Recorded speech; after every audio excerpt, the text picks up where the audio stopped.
Welcome to Midday. Your news at noon starts now. Afternoon, and thank you for choosing Midday. I'm Renee Skinner. A late-night home invasion in Lowndes County sends one person to the hospital. Investigators say just before midnight, at least two black males entered the Tabernacle Road home. They were armed and wearing camouflage and black clothing. The person that was shot is in stable condition right now. Deputies say the other two victims were assaulted and will recover. No arrests have been made. Police say a man is arrested for being a peeping Tom after someone spots him in the act. 23-year-old Derek Kimball is charged with voyeurism. Around lunchtime on Tuesday afternoon, Tupelo police were called to South Highland Drive for a possible peeping Tom. The witness on scene provided a good description of Kimball, and police caught him a little while later walking on Bogan Avenue. Kimball was arraigned at Lee County Justice Court, where Judge Chuck Hopkins set his bond at $3,500. A tragic accident in Hamilton County claims the life of a grandmother and grandson. This morning we learned 16-year-old Gavin Toller, and Tyla Toller both died in the wreck near Clarksdale. Investigators say the accident happened at the intersection of Highways 45 and 145 in the Delta. An SUV pulled into the path of the Chevy Tahoe the family was riding in. Tyla Toller's husband, Rusty Toller, is in critical condition. Witness Donna King says some of the Tahoe's passengers were ejected after the minivan didn't slow down at a stop sign and struck the SUV. 4 others traveling with the Monroe County family were also injured. 8 months and still no sign of justice for the family of 21-year-old Deja Shaw. On Thanksgiving night, shots were fired in West Point at a Moneybag Yo concert at the Bryan Union Hall. The Shaw family and attorney in the months to follow released a radio ad with the hopes of someone coming forward with information. West Point Assistant Chief Albert Lee says though it's not the most traditional method of gathering leads, it is helpful to the investigation. The radio ad is very helpful.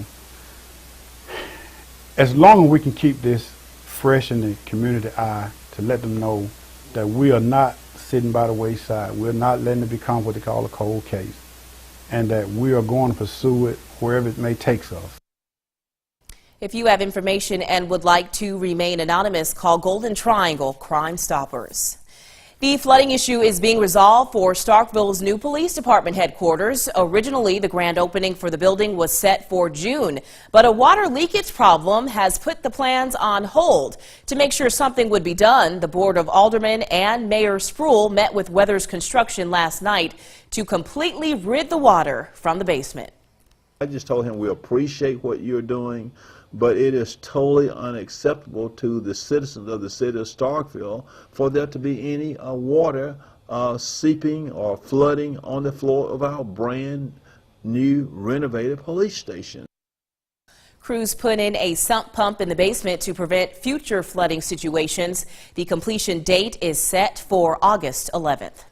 All you have to do is listen up to get involved. The Palmer Home for Children is hosting its 5th annual Radiothon. The broadcast began bright and early at 6 a.m. today, and from now until 6 p.m., listeners can tune in to Super Talk Mississippi. The show's lineup will include interviews with children, alumni, staff, and supporters of the Palmer Home. Organizers are hoping to raise double what they collected last year. Every penny raised will go towards the children. It's also Campus Combo Day. The Palmer Homes campus is hosting children from the Hernando campus. The children will get to enjoy food and fun throughout the day. Well, I sure hope those kiddos are staying cool because it is hot outside. Here's meteorologist Alex Puckett with the latest. Alex? Thank you very much, Renee. Very hot today, and a couple spots may get a little bit of relief in the form of some showers and thunderstorms. A couple of showers now popping up on radar in southern Oktibbeha and Lowndes counties, but this will be the case of the have and have-nots today, with most people being the have-nots as far as rain is concerned. Most spots in the 90s this afternoon, but those heat index values already in the triple digits across much of the area.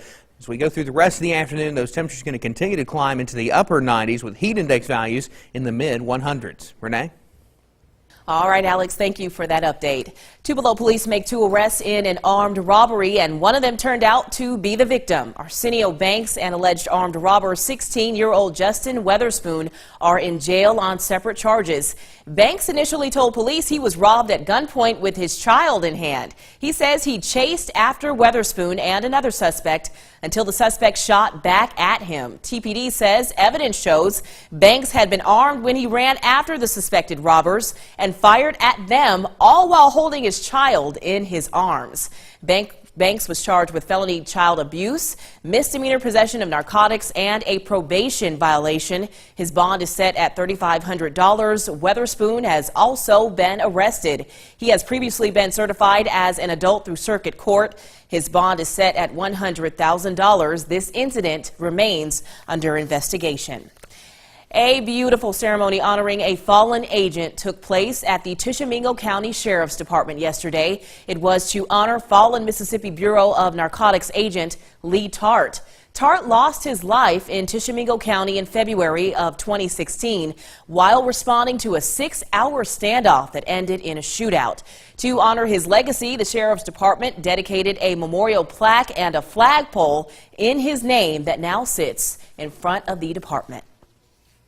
Next on WCBI Midday, all eyes will be on O.J. Simpson once again as the former NFL star faces a parole board to ask for his freedom. Details after the break.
Parole or probation before, therefore you have never had a parole or probation revocation. That is correct. That is correct. Okay. And I have that you were unemployed at the time of this offense because you were in retirement status. That's correct. Yes. Correct. Yes. Okay. Now, this is a property conviction. We're currently hearing you on the robberies and the enhancements. And so you have been assessed as a property offender. Now, we've also assessed you as having a substance abuse problem.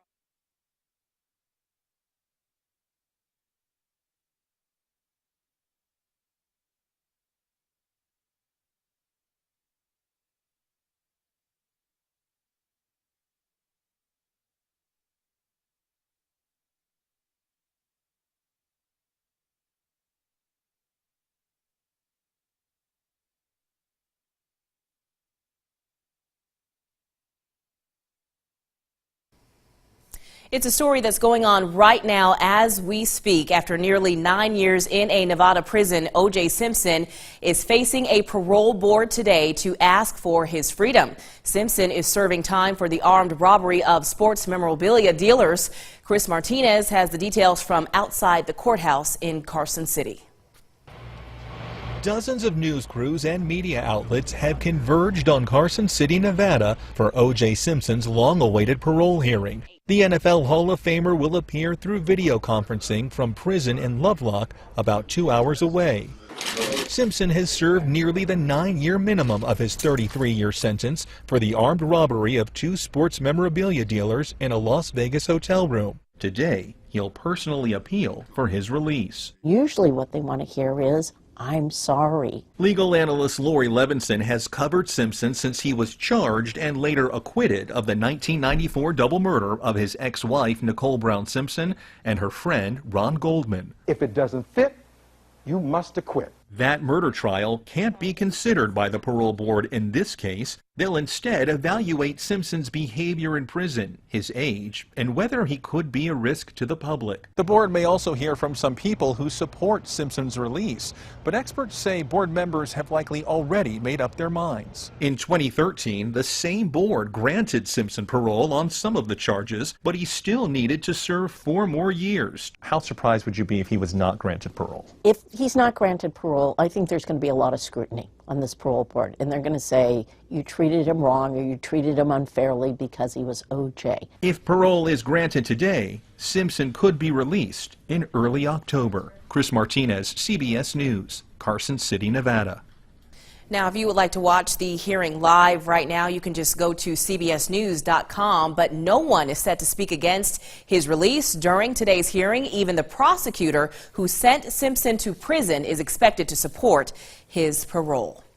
Well, President Trump is expressing regret about his choice of Attorney General. Speaking to the New York Times, the president denounced Jeff Sessions for withdrawing from the investigation of Russian election meddling. He said Sessions should not have taken the job if he felt he couldn't be involved in the case. Major Garrett is at the White House, where the president also discussed the man who took over the Russia probe.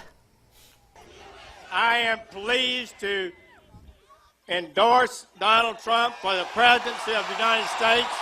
Candidate Donald Trump was captivated by Jeff Sessions' early campaign endorsement and, after victory, Jeff Sessions, rewarded him with the slot of Attorney General. I have now decided to recuse myself. But when Sessions recused himself from the Russia investigation, sources say the president saw weakness and divided loyalties. Those sentiments boiled over in an interview with the New York Times. Sessions should have never recused himself. And if he was going to recuse himself, he should have told me before he took the job, and I would have picked somebody else. It's extremely unfair, and that's a mild word, to the president. I didn't not have communications with the Russians. Mr. Trump also criticized Sessions for giving, quote, bad answers during his Senate confirmation hearings. Sessions testified he had not met with any Russians, even though he had met at least twice with Russian Ambassador Sergei Kislyak. They should have been simple answers, but they weren't, Mr. Trump said. The president spoke about the special counsel investigating Trump campaign ties to Russia, Robert Mueller. He said Mueller should not investigate his family's financial dealings and was asked if questions about his finances would cross a, quote, red line. I would say yes. You know, I sell a lot of condo units, and somebody from Russia buys a condo, who knows? I don't make money from Russia.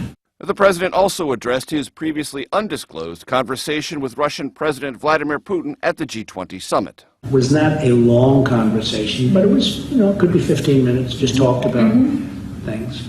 And I actually talked about Russian adoption with him, which is interesting because that was a part of the conversation that Don had. And that was Major Garrett bringing us that report. We will have more local news after the break. But first, Alex, it's still hot outside, I bet. Right, it's still hot out there, and hopefully some spots will see a little bit of relief in the form of a couple of